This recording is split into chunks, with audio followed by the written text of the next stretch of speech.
Alors là, nous allons parler des esprits de la nature, leurs compétences. Parce qu'en fait, les esprits de la nature ont plusieurs types de compétences. Donc plus bas, j'ai fait une vidéo en fait justement où j'explique tout ça.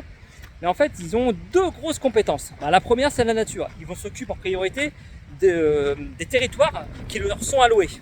Donc ça, c'est la première chose. Chaque esprit de la nature va s'occuper des plantes, des fleurs, des arbres, de la canopée, etc.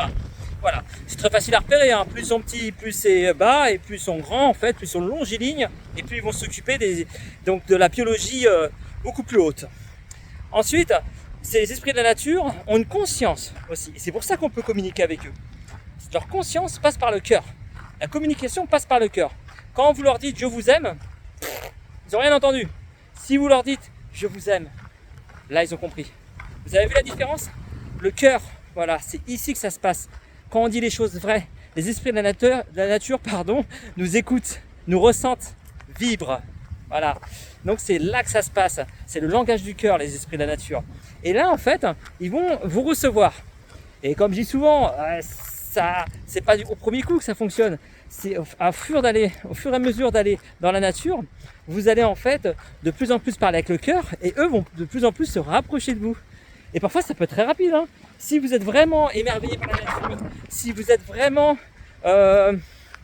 marié avec cette nature, voilà, en communion avec elle, ça va aller beaucoup plus vite, très rapidement. Moi j'ai des personnes qui se sont occupées d'un jardin pendant 20 ans, donc on a commencé à s'occuper des esprits de la nature et elle en avait déjà 20 derrière elle. Voilà, sauf que elle n'avait pas connaissance, elle savait pas qu'on pouvait parler avec eux, elle pensait que c'était de folklorique. Et puis en plus elle avait personne autour d'elle pour vraiment expérimenter ce qu'elle avait autour d'elle. C'était que des personnes très cartésiennes, très conformistes. Et donc du coup, elle a appris très vite, très vite. Donc voilà en fait ce que sont capables les esprits de la nature. Donc des architectes de la nature, et deux aussi, ils ne demandent que de communiquer avec nous. Après, vous savez, c'est comme un animal sauvage, hein. Il va pas venir vous voir du premier coup, hein. Il va falloir y aller en douceur. Et là c'est pareil, voilà. Donc le cœur et le cœur. Donc ça c'est super important. C'est là qu'ils vont adorer. Vous savez, c'est comme les offrandes.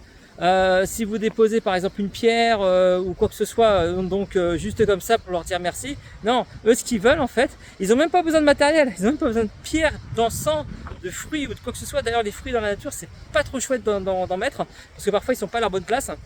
C'est tout simplement un chant, quelque chose qui vient du cœur, c'est ça qu'ils veulent. Ils veulent des choses immatérielles, voilà. Et c'est là que ça va fonctionner.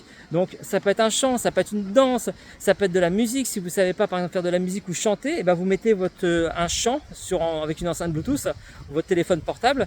Ça va vous faire, vous allez en fait avec le cœur, vous allez même peut-être pleurer, vous allez être ému et c'est ça qu'ils vont sentir. C'est cette émotion qu'ils vont sentir. Cette émotion émane une vibration de vous. Et là, les esprits de la nature vont se rapprocher de vous parce que vous serez quelqu'un d'authentique. Ils veulent de l'authentique, les esprits de la nature, parce qu'ils vous connaissent par cœur.